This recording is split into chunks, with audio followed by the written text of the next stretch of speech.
That was very impressive because I read your 30-page paper, and that was actually succinct in the presentation and actually very well described. So I hope you got that all. We're going to go to questions from the advisors first, and then we'll go to questions from the floor. Mr. Cameron, that was fantastic. I really, really appreciate how you broke that down. You're such a natural teacher. I have a few questions. You took a very difficult topic and you worked really hard to make sense of the concepts. What was the most difficult part of the project? This would certainly be just understanding how images are created in MRIs and CAT scans, as I did have a little difficulty understanding how the radio waves and magnetic fields in MRI machines are used to produce an image, as molecules are aligned and different things happen in order for it to take place. So did it really help you to go to the hospital and get to see the equipment? And absolutely, yes. Yeah. This is a new question for you because it came out of your presentation. I remember that your initial reason for studying this was an anecdotal story about people living close to power lines or cell towers. Actually, we often stay up at Whistler over the summer, and we have a small cabin in Black Dust Village, which is very close to power lines or transmission towers that run next to the highway. And we're so close that if you're on our deck, you can actually hear the buzzing of the power lines. And interestingly enough, I was, thinking, well, what does that mean? Is that a bad thing? Is it a good thing? Several of our neighbors actually developed cancerous tumors, and also my grandmother, who's living there for the majority of her life. And so this, of course, was of a great interest to me, and it kind of led me into the topic. Yeah. So how do you feel now about the possibility of that exposure, given what you know about radiation? Given what I know, I don't believe that was a primary factor in that may have led to this cancer, but I'm a little wary now of going near them, just a little.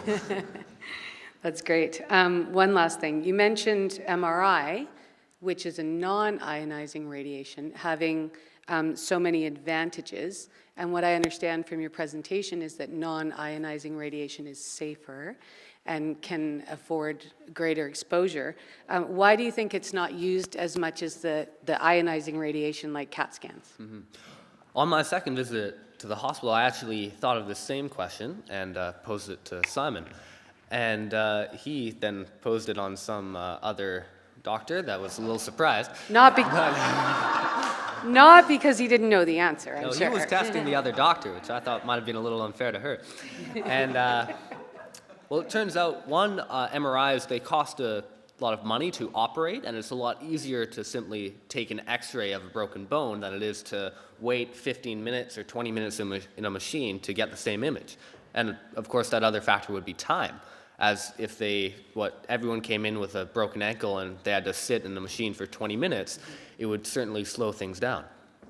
Right, excellent. Thank you. Mr. Cameron, that was a wonderful, very polished presentation. I'm very impressed. Thank you. And I didn't get to see this beforehand, so congratulations. First question, out of all of the imaging modalities that you presented today, and you presented quite a few, from X-ray all the way through to MRI and then in between, which one do you think will be the modality of the future? Are we going to be getting away from X-rays and going all the way to non-ionizing radiation? Like, can we get to the point where time does not become the limiting factor? I would hope this. Of course, developments in this technology are happening every day. However, X-rays and ionizing radiation, it is still the easiest way to get images, and it has been used for the longest time.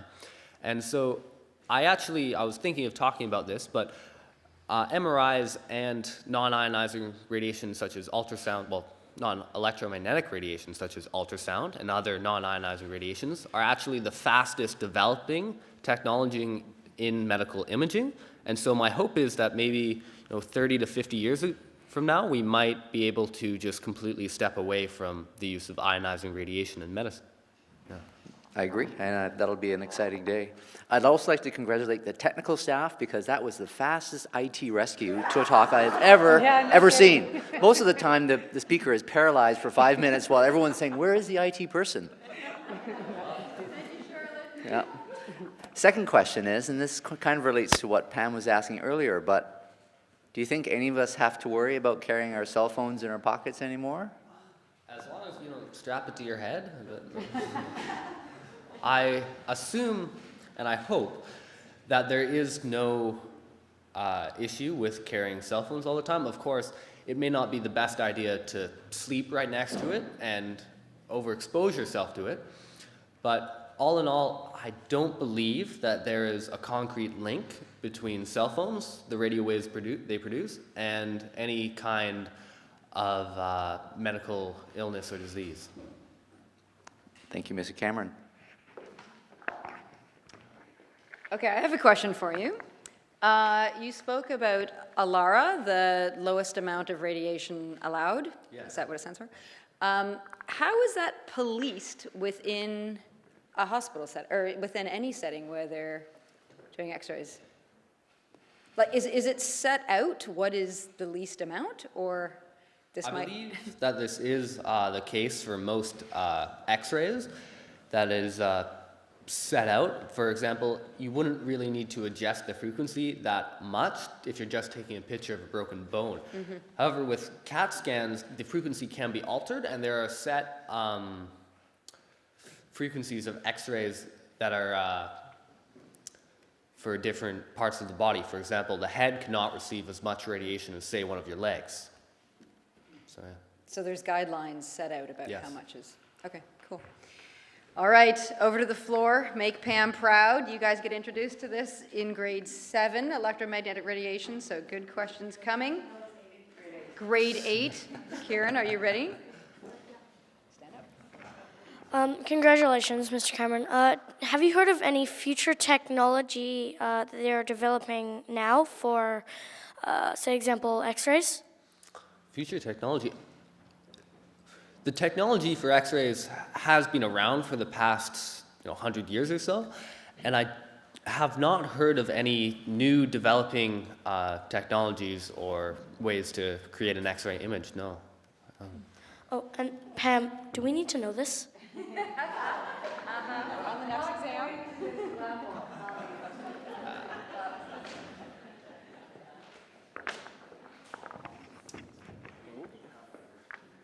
Very well done, Mr. Cameron.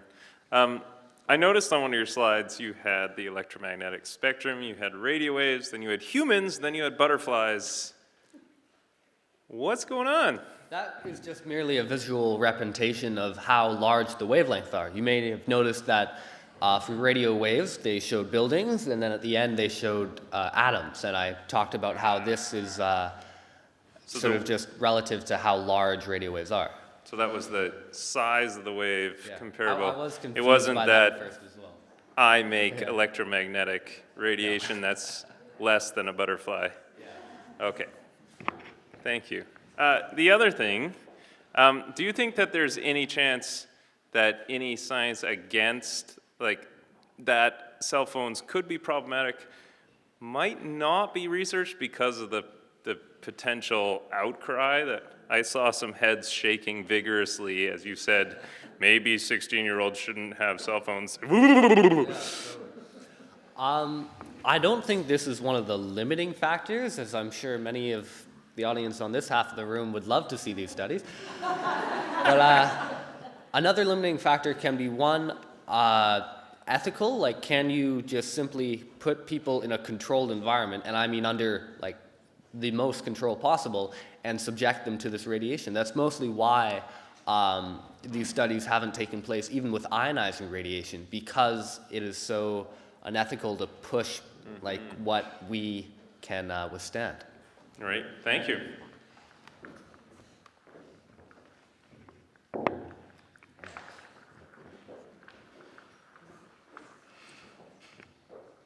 Good job on your presentation, and my question is, what would you say the most harmful form of radiation would be? Definitely gamma rays because these are the highest frequency and have the lowest wavelength, which allows it to cause a lot of damage. And I may not have described it quite well enough, but it can ionize atoms, which means that it can actually destroy and change the structure of the cells and DNA in your body. Creating the Hulk. Have you ever considered working at a hospital when you grow up? I have a little, and I did after touring Lionsgate, and I was really interested by some of the stuff that went on there.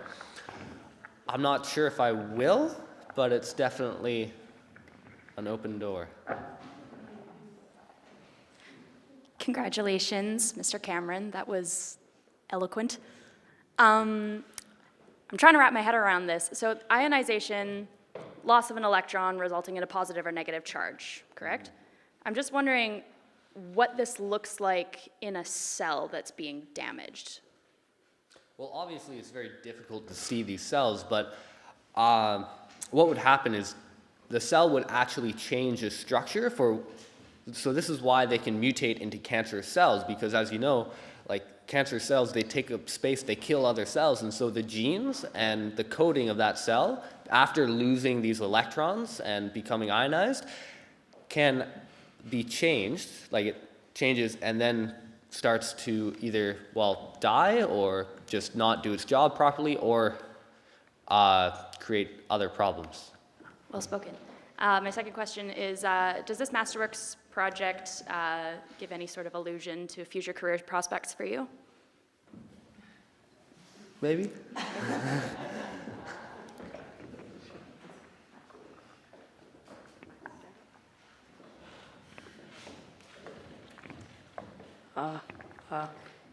I would just like to know, why did you choose this project? Great question, Max. Well, I think, as I said before, a lot of people are affected by electromagnetic radiation, whether they realize it or not, and I personally was affected and was intrigued by, well, what I had first researched when I was even just looking into the topic. So that kind of spurred me on to look a little more in depth. Good. Mr. Cameron, well done. You answered most of my questions actually along the way, but just a couple of quick things. Why kids under 16? What is it about kids under 16? What's the rationale for that? Well, I'm sure you and many others know that we continue to develop until the age of 25, and the susceptibility of people when they are developing is believed to be the most important time to limit this kind of exposure to radiation, and it would have the greatest effect on this percent of the population. Okay, thanks. Second question is Wi-Fi environments. I once had a family come to Island Pacific School and said they're not going to come to the school because we were wired for sound on Wi-Fi, and they were concerned about too much Wi-Fi. So I wonder what you think. So the alternative is, oh, we should have hard cables into all our computers, right? And I kind of wondered about that. So what do you think about that? Well, for one thing, you could ask them, like, well, did they drive here in a car, and does that car have a radio? Because if it does have a radio, it's still receiving the same kind of radiation as there would be with Wi-Fi, as Wi-Fi is just radio waves transmitted wirelessly. And so really, I would say that that's a rather unreasonable need, as it's very difficult to go through life without using radio waves or Wi-Fi. But if you wanted to deal with that in any way, maybe they just wouldn't come to the school. And in fact, they did not. There's a distinction, I think you're right to point out, it's an empirical claim, what's the effect this stuff is having on bodies. There's a distinction between getting the answer to that question and then saying, yeah, we know maybe it causes us some harm, but there's so many good things that, we're going to keep using it because of the good things. So there's two separate things. Last question, I think I heard you say, And we're talking about future technology, right? Am I right in assuming that the best way to go would be to figure out how to make ultrasound fast and really good? Is that the direction to go? Well, the thing is, ultrasound is already very immediate, and it shows pictures of organs and structures within the body immediately and in motion. However, it is slightly limited, as it is kind of similar to a fluoroscopic X-ray, where it's a continuous beam.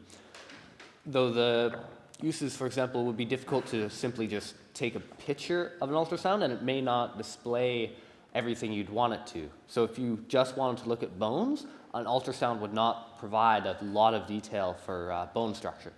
But maybe the future is someone would figure out how to make ultrasound do a good job on bones. That's, yeah. Callum had a...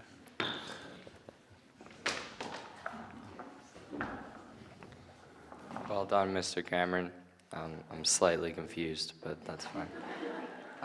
I was reading something the other day, and I just had a question. Can somebody be allergic to Wi-Fi? Very good question. I actually came across that in my research as electromagnetic hypersensitivity.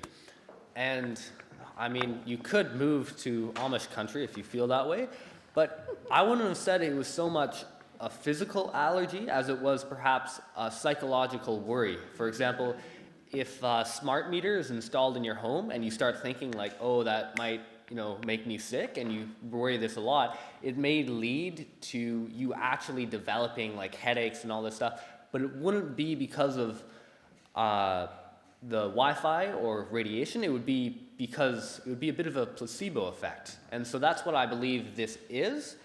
Other than that, I don't believe that it's a very legitimate concern.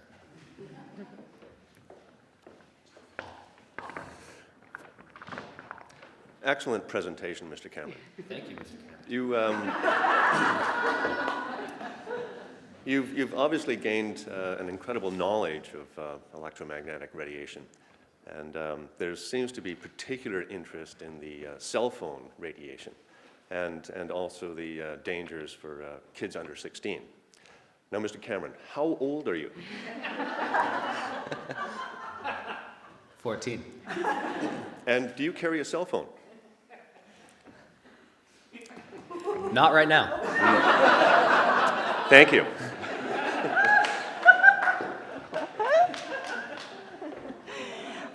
Excellent presentation, Mr. Cameron. I'm interested to know, when you were doing your research, there's MRIs and there's CT scans, which seem to me to be a little bit similar in what they show. So how does a physician determine whether to send someone for an MRI or a CT scan? Well, this is rather a bit of a fine line topic, as MRIs and CT scans, they are quite similar, but MRIs can show different things. For example, if you're looking in someone's brain for, say, a cancerous tumor, or if they may have had an aneurysm or a stroke, you would most likely use an MRI machine. And of course, if there was a situation where you could choose either between using an MRI or a CAT scan, and time was an issue, most physicians would probably choose to diagnose an illness with an MRI. One more question. Very well done, and thank you for all the information. This question that I'm going to ask is not technological, particularly, but I'm wondering if in the course of the research that you did, whether you considered anything with respect to ethics. One of the things that you mentioned was that MRIs are more expensive, they take longer, but I'm wondering if you gave any consideration to the ethical use in the first world of this kind of technology. Totally, and this was definitely a factor in why we don't know as much as we could in radiation, as it is an ethical issue to do studies involving radiation. However, when someone gets a CAT scan or some kind of diagnostic procedure using ionizing radiation, it often discovers some form of illness that could have otherwise killed them, and perhaps some other type of operation wouldn't have been able to do this. And also, since it's such a low radiation, low frequency of X-rays when simply taking a picture of a broken bone, and it's for such a short period of time, it will be absorbed by the body, but the period that it takes to leave the body is so short that, in theory, it shouldn't affect us in a serious way. Mr. Cameron, you've done an excellent job answering a lot of questions, so well done to you. For everyone else, we're going to have a short break and then be back here at 10 o'clock. But big applause. Sit down, please.